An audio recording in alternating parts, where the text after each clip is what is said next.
The advanced version of PTC Creo Intelligent Fastener extension provides extra productivity tools. In some cases you cannot pattern a screw connection because multiple parts need to be drilled. To do so, assemble the desired screw and select the pattern option Assemble Fastener on all instances. The holes are created in the required parts. If you create a screw connection where one side of the placement surface is not parallel to the other, you may want to align the connection. You can do this by defining an orientation in the Select References dialog box.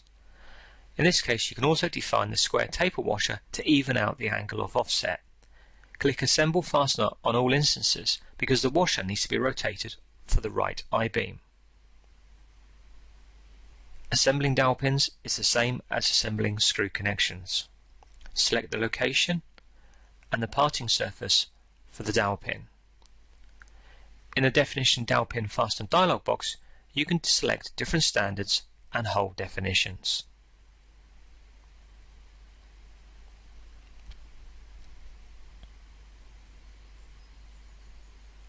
You can check existing screw connections from the Check Screw Fasteners dialog box. For example, you can change the thickness of the cover and then click Tools, Intelligent Fastener, Check Screw Fastener to open the dialog box.